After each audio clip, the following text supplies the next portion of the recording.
to share information, best practice, experience and ideas, in addition to producing tools and reports. We are also working towards a coordinated Central London response for COVID-19 recovery. This is done by developing a collaborative and innovative approach within the Central London boroughs.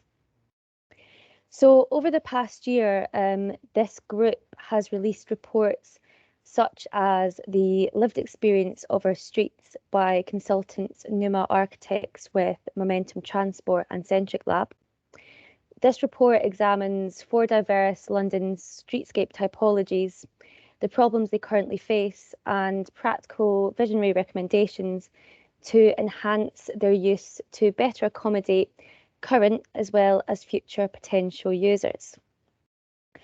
An electric vehicle rapid charging hub guidance report for landowners and local authorities was produced in-house for the CLS RTP. This report offers guidance through policy, design and precedent studies. We're also currently commissioning a Vision Zero guidance report. We have also developed an urban logistics hub map to connect local authorities and landowners with couriers to enable zero emission deliveries. All of these tools and documents, which I've been talking about, you can find them on our website. So one of the most recent projects commissioned by the CLS RTP group is the Highways and Footways Accessibility Guidelines, which we are launching today. So this document has been produced by 2 award-winning London-based consultancies, Architects DSDHA and Architectural Access Consultants David Bonnet Associates. We have architect Jane Wong taking us through the report after me today. So we feel that these consultants have produced an excellent report, which is innovative and future-facing because it's taking into account accessibility issues in this new era of the street. So the guidance report outlines 10 key issues and makes recommendations for fully accessible streets. It has never been more important to consider a wide variety of accessible measures in our built environment. So our initial aim for this report was that accessibility should be treated as a generous thing and not just something which adheres to minimum standards as set out in legislation and policy. We feel that this report successfully aligns with our initial vision, and the 10 key issues identified are important for us all to be aware of. So the aim of the report was for accessibility to be well considered and integrated, and to sort of acknowledge that it benefits everyone and everything. So accessibility has proven benefits for communities, public health and the economy. A street that works for everyone has wider benefits than just meeting standards. Our public health starts with the built environment. Our approach with the report was to view accessibility as covering a wide spectrum of needs. For example, people who use walking aids or prams, those with health conditions such as dementia, or people that are partially sighted. So it also concerns many varied issues such as female and child safety, modal conflict, neurodiversity, care clutter, to name a few in the report. Accessibility is really inseparable from our public realm as a whole, and it's a key part of successful spaces. We feel that DSDHA and David Bonnet Associates, with their 10 key issues, have really met the scope of this, our initial brief. So we're in this new era of public realm post-COVID. Changes to our streets were one of the most sort of visual changes to our built environment over these last 2 years. So in order for a green recovery, we must consider accessibility in a generous and holistic manner. Historically, the UK has and continues to be a pioneer for accessibility.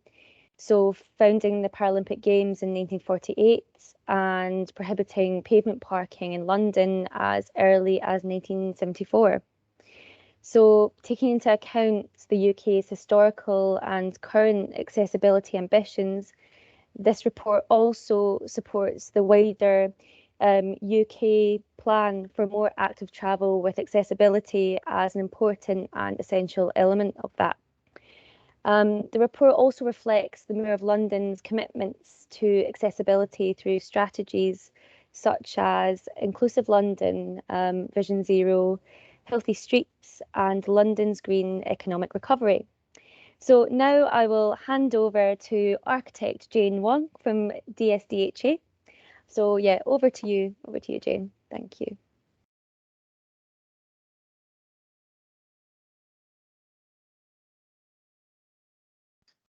Hi, everyone. Thank you, Rachel. So thanks, Eleanor, for introducing us. I'm Jane, together with some of my colleagues here on the channel as well. Together, we're the DSDHA team, working with David Bonnet Associates. We co-authored the guidelines in close collaboration with the CRP team. Just flick through to the second slide. Just a very brief context to the development of the guidelines. Sorry, I just saw we flicked to the desktop. So just a very brief context to the document. Of course, there's the COVID-19 pandemic, the climate emergency, but also sadly, women's safety issues and incidents that gripped the nation over the past 2 years. This is also against the more recent changes to the Highways Code and the launch of the Active Travel England agency under Department of Transport. As Eleanor already outlined, the purpose of the report was to provide recommendations for fully accessible streets beyond minimum standards. And the study was built upon many conversations and workshops with the CRP team themselves and officers from TfL and the 10 participating local authorities. The study was undertaken over the course of 2 months, and now we're at a stage for its launch. So over to the next slide. So briefly about us, DSDHA, we're architects and urbanists with extensive transdisciplinary experience in city making.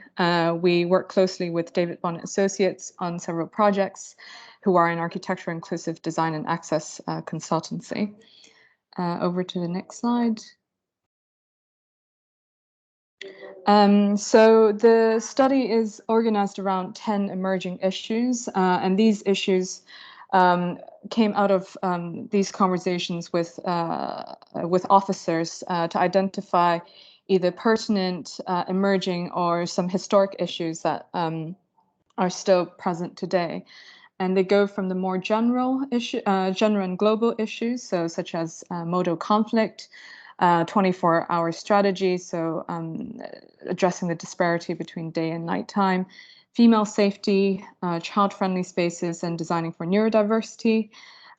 We also have more topical issues, such as alternative crossings, shared use, inclusive cycle infrastructure, pavement clutter, and curbside activity. If we go on to the next slide.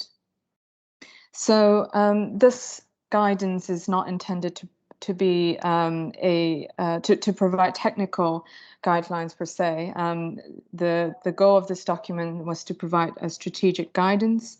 And so it was really important for us to firstly conduct a gap analysis of existing guidance and to signpost them within the document so that readers can be directed to the relevant resources. And we have done so across national, regional, and local levels, but also referencing literature from expert groups and accessibility groups that bridge gaps within some of these emerging issues.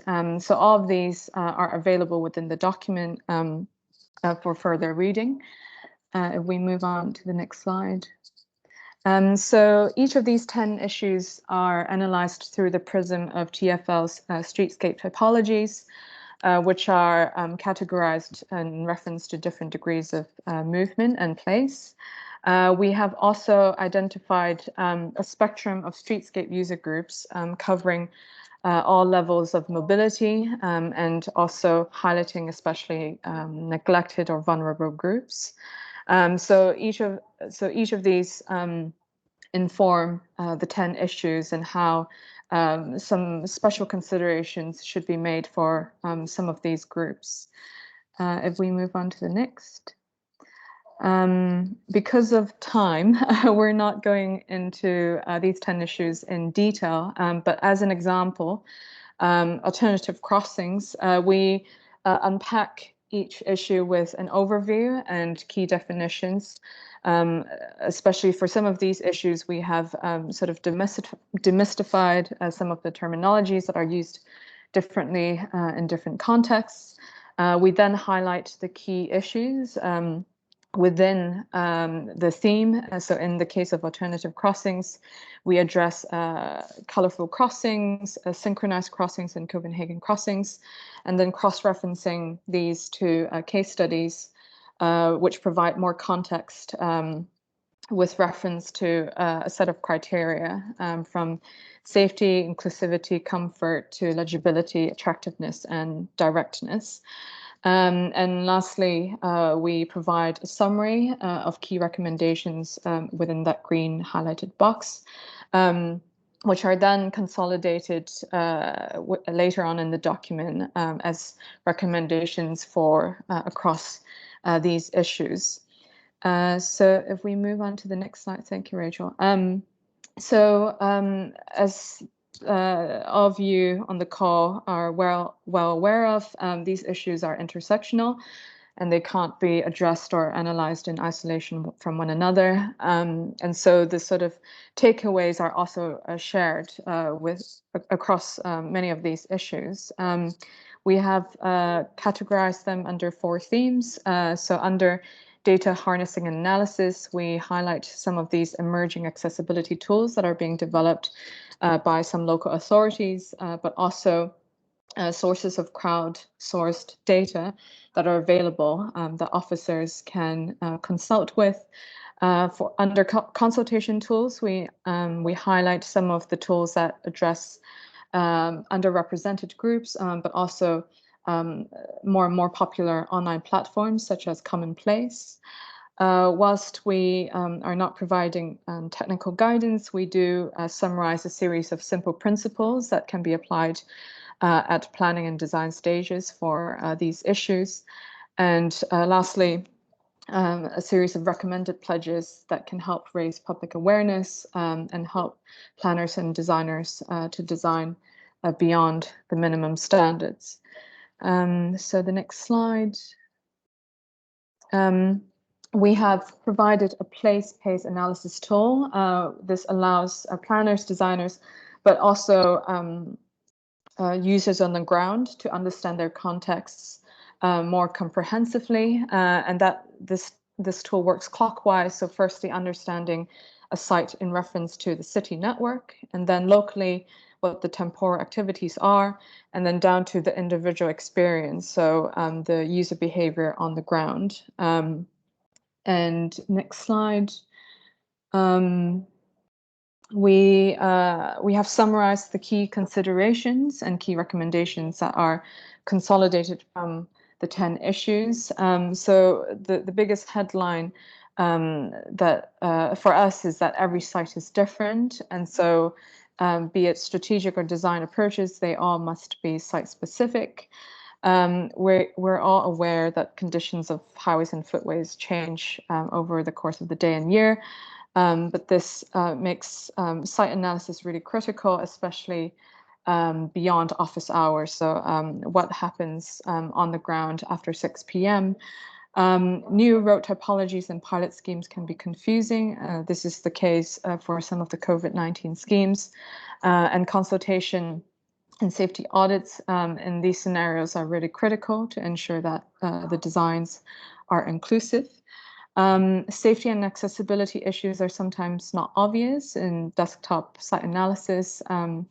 This might have been excavated by the sort of working from home situation. We have highlighted the importance of thorough equalities impact assessments, and also in some cases, retrospective equalities analysis might be needed. The next slide.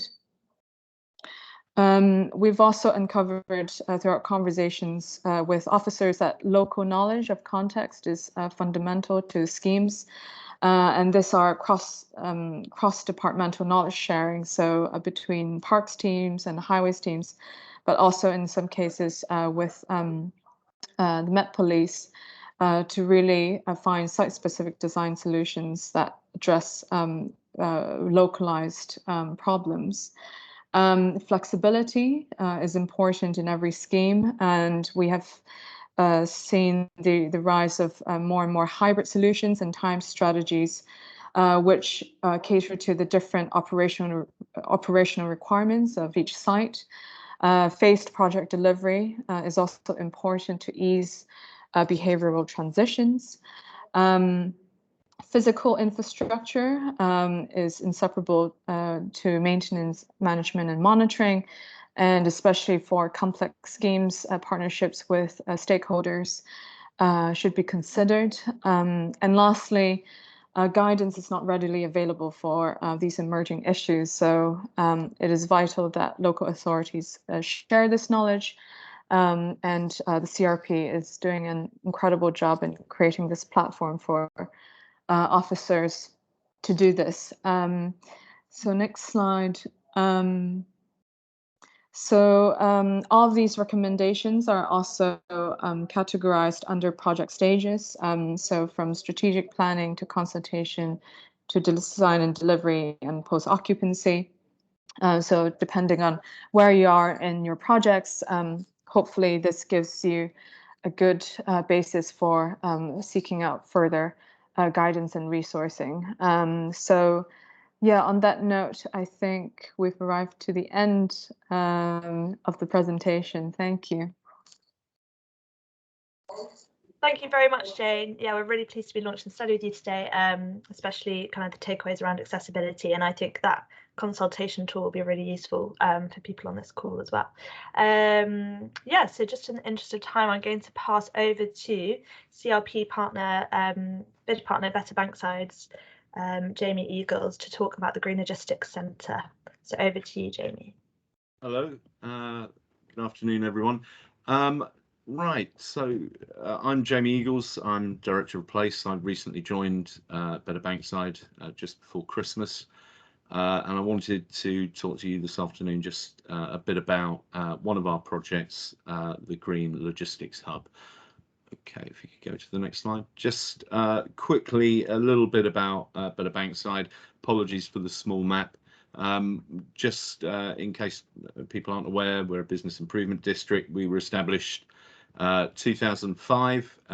We recently went back out to ballot in 2019 with a very strong poll again in favour, and we're 2 years into our 5-year term. We cover the area fundamentally between Blackfriars Bridge and Borough High Street and Borough Market, including the Tate and the Globe, and going almost as far south, or a little bit far south of Borough Station. We've got a broad range of strategic objectives around our place making and climate change pillar of activating climate change, and we've delivered a range of different interventions over the years. Sorry, if we could go to the next slide. But air quality features very highly. We did work with King's back in 2017, I believe, looking at the air quality from the monitoring station on Borough High Street. Really high levels of NO2 and PMs, and particularly PM2 pollution. And we followed that up with more detailed studies of various key streets in the area, where again, safe levels were exceeded regularly. This was reflected really in what businesses told us in terms of their priorities. And when asked, 85% of our business community of 900 or so local businesses placed air quality in their top list of priorities for us to seek to address as a business improvement district. We've done that through a range of different interventions, but the key one I wanted to talk to you about was about our low-line sustainability hub, and within that, the Green Logistics Centre. Next slide, please.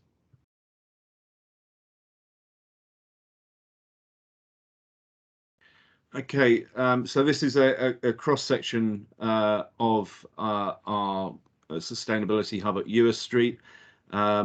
We've incorporated a number of different functions that the Business Improvement District is involved in.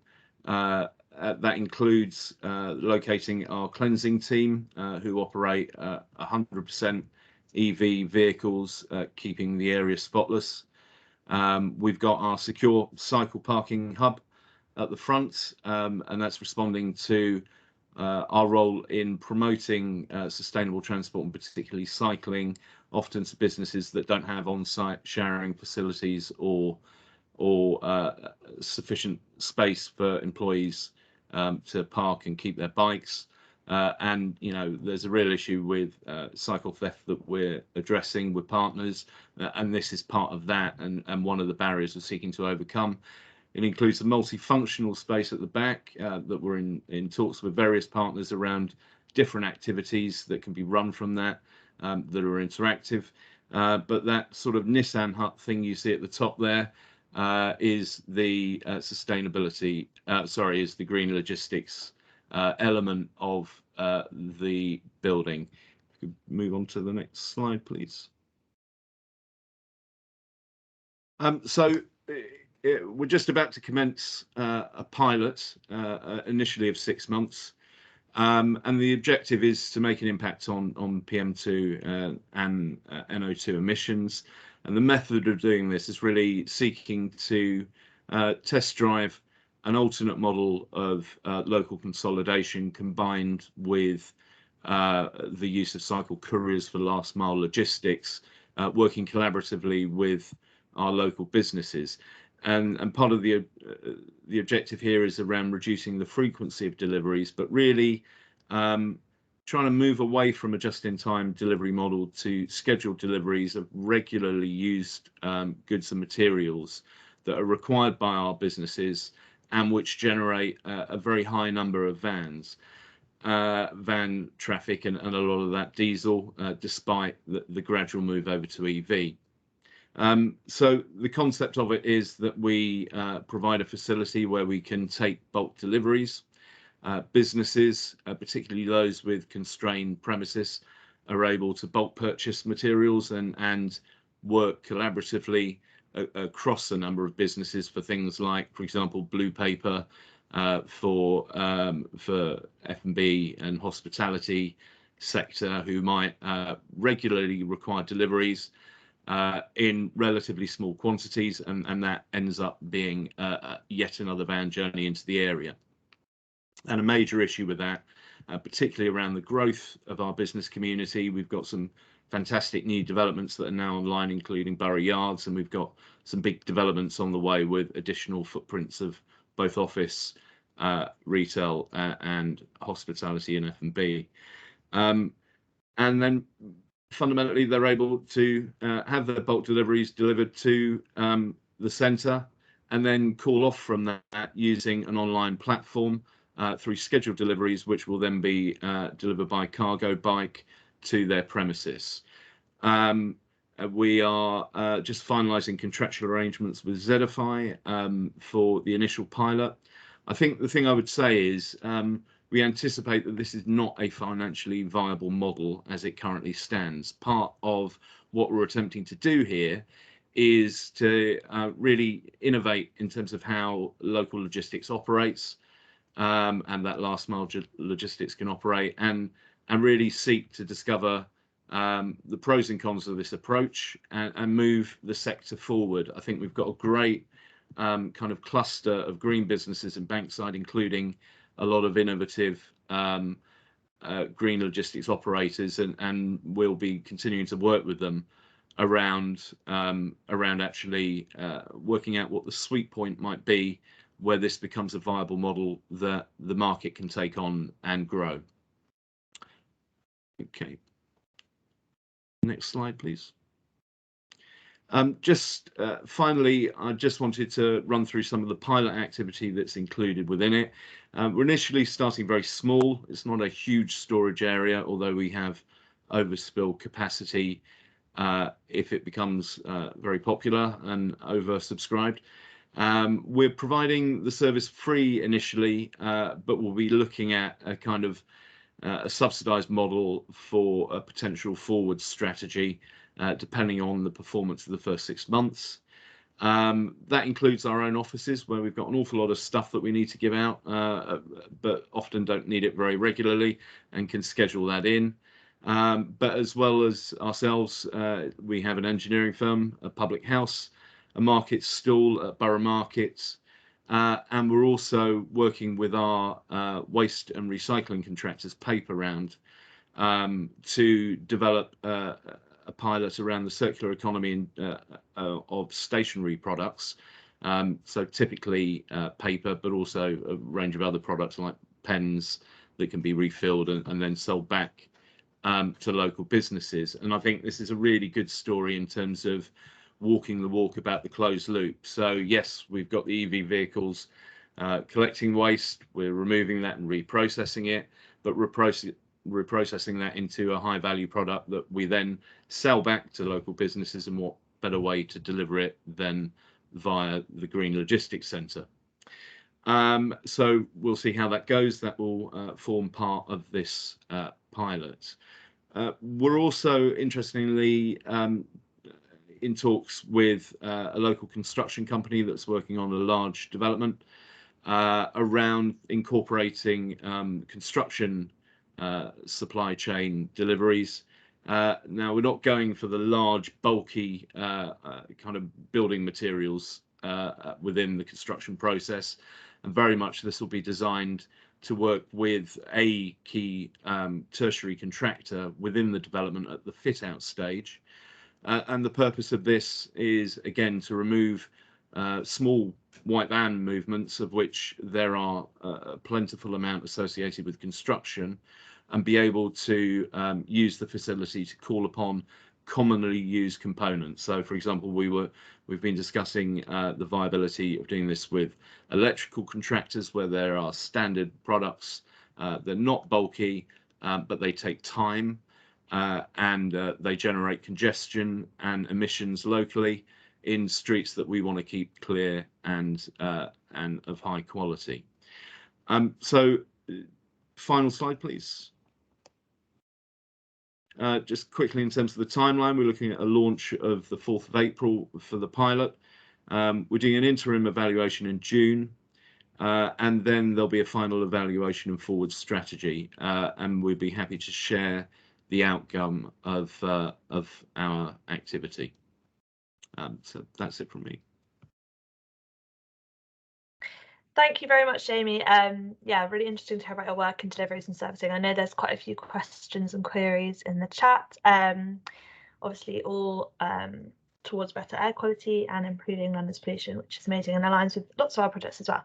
Okay, last but not least, I'd like to introduce Noel, Noel Shapton, Delivering London, Director at Delivering London, who will be speaking about the community-based parcel delivery network. So over to you, Noel.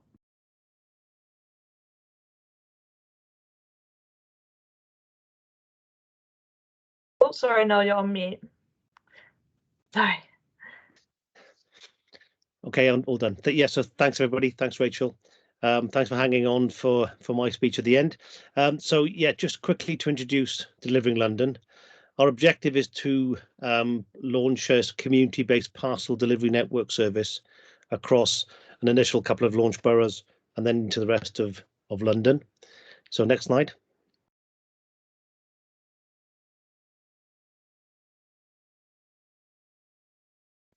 So to put in context what we're what our strategy is, there's a really growing pressure across the globe for a green recovery, and in order to achieve that, we thought we needed to make sure that we were aligned to the goals and objectives, really from a global position all the way through down to a UK position and into the London authorities. So we're aligned, excuse me, to the SDGs for the Sustainable Goals for the UN, to numbers 9, 11, 13 and 17, which is worth a read at some time. We're also aligned within the UK transport decarbonisation strategy on a number of elements about decarbonising how we get our goods, about making sure we have a place-based solution, and about moving and accelerating the model to public and active transport, so getting people out of cars and onto their feet or onto bikes. We're also looking to be aligned in terms of the Mayor's transport strategy. We're working with London councils and LEDNet, and also on a number of the London recovery programmes. So in terms of a context, we feel there is a growing demand for a green recovery, a growing demand for an alignment to take us into a much greener environment. Next slide, please. So we started off with TfL as a project within TfL, actually, and we did some work with them. And one of the clear lines is that cars and HGV journeys within London are under control by TfL, but vans are not. The number of vans within London is increasing exponentially at the moment. Now, that's because there is a boom in e-commerce, and there's more parcels, there's more delivery vans across London. So at the moment, we're looking at 500 million parcels being delivered into London at this moment. Within the next 10 years, that's forecast to increase to 1 billion parcels. Now that increase has been accelerated by COVID, but the numbers still look about the same. I still think we'll end up with about 1 billion parcels by the end of 2030.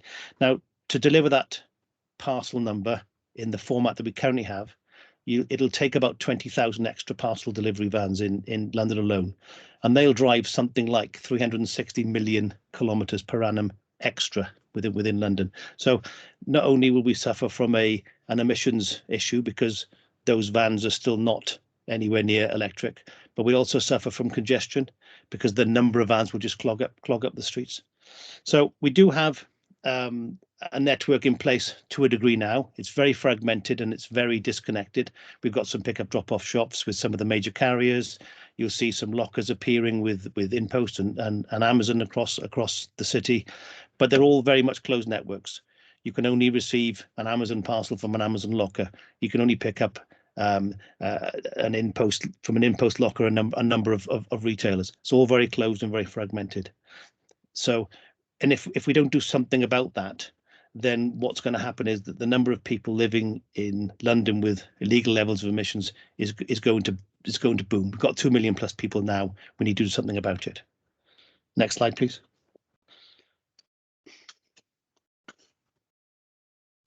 One of the key elements here is that an out-of-home delivery model is not new. It's not a new idea. Across the rest of the world, this is a standard modus operandi. Within the Far East, it is an absolute standard. Across Europe, it's growing week by week, month by month. For example, in Sweden at the moment, up to 90% of deliveries to the home are now out of home. So if you have a parcel delivered to you in Sweden, invariably it's to an out of home location. So one of the elements that we've looked at here is that in order to get people to utilize this out of home location, it has to be dense. It has to be a local enough network for you to be able to walk to in your slippers is the phrase we like to use, because if you need to get out of your slippers and put on something that means you've got to undertake a proper journey, you'll probably get in a car or some other mode of transport. What we're trying to get people to do is to walk and pick up those deliveries. Next slide.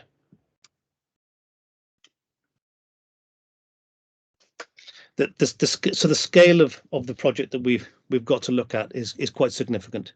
So where we are now, the total number of UK parcels are running at about 3.6 billion, and there's only about 5% of that, so 180 million parcels are out of home. All the rest is being delivered to your house, to your home, by a delivery van.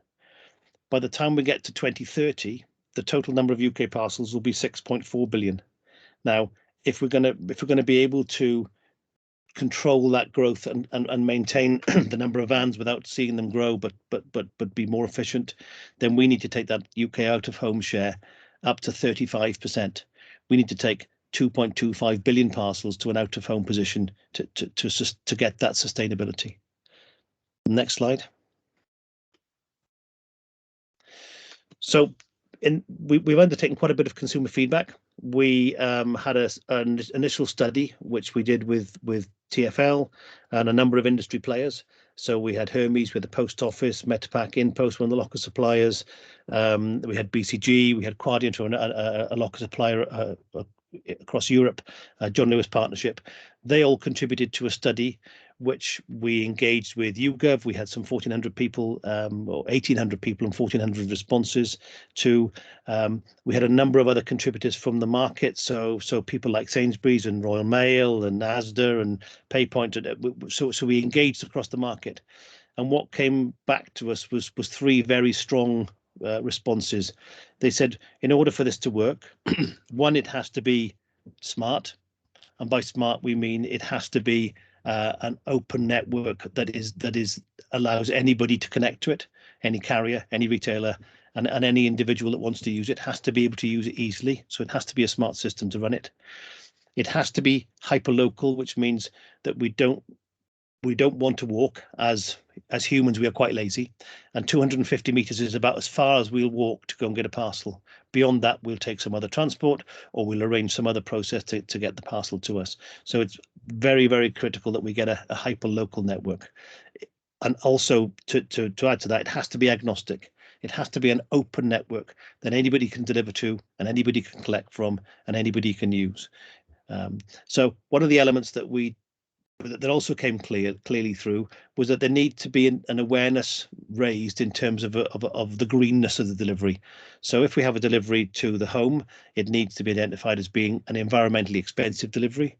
If you have a delivery to an out-of-home network, which can be consolidated and delivered in a timely manner, but more carefully, then it's an environmentally less expensive delivery.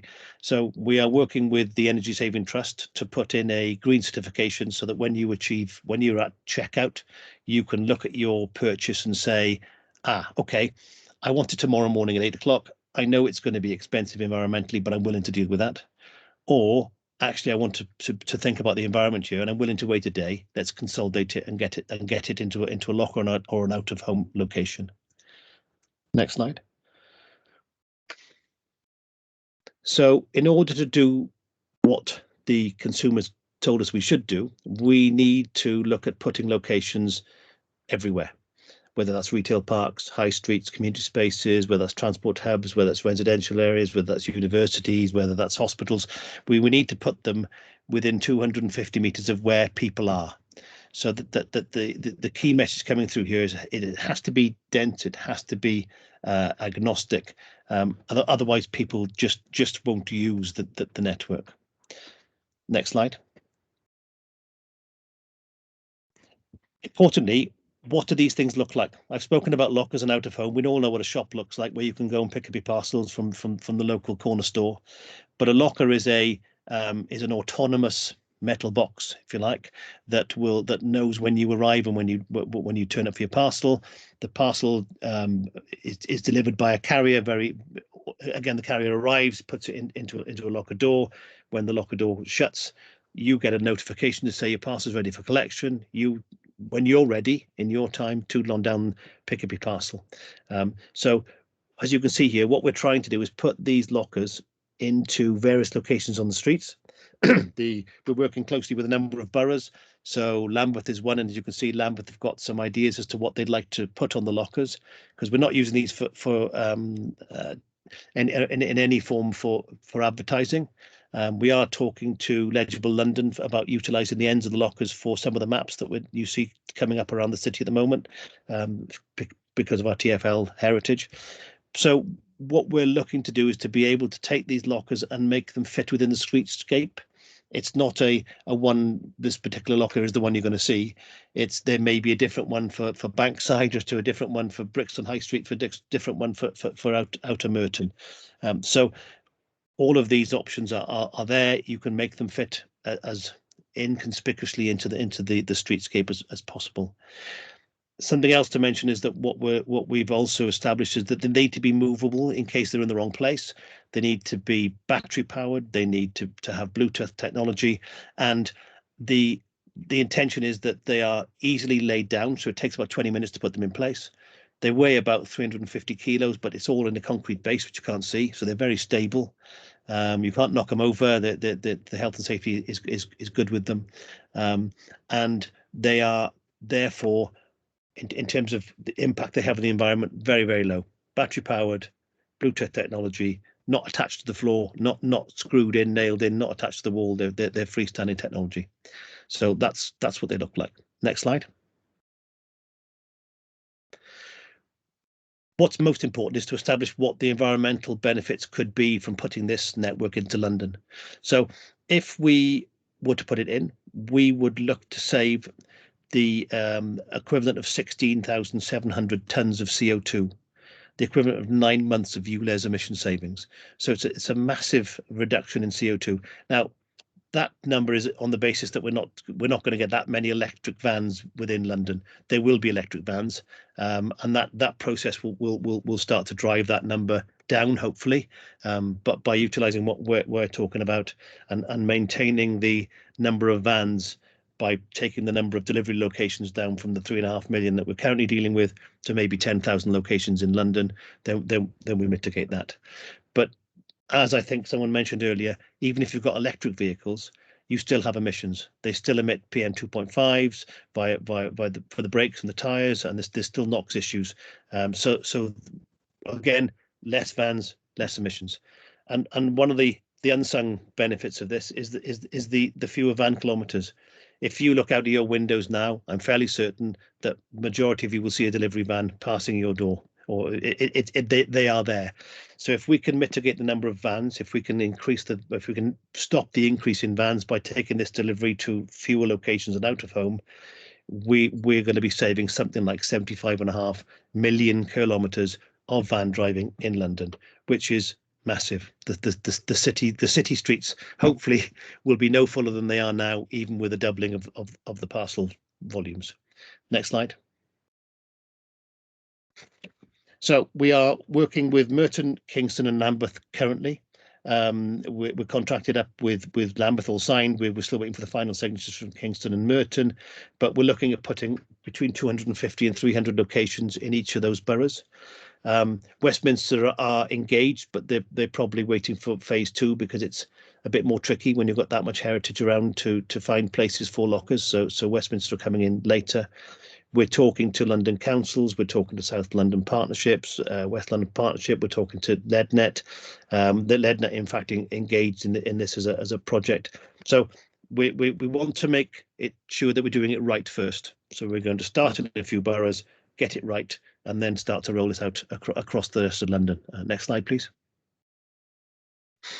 So our hope is that we're going to go from the 3/4 boroughs when we start, and by the end of 2024 we're looking to have lockers and pick-up drop-off shops across the whole of London, accounting for about 10. It'll be about 10,000 we think is the required number, 9 to 10,000, which will then really give the opportunity for van numbers to reduce.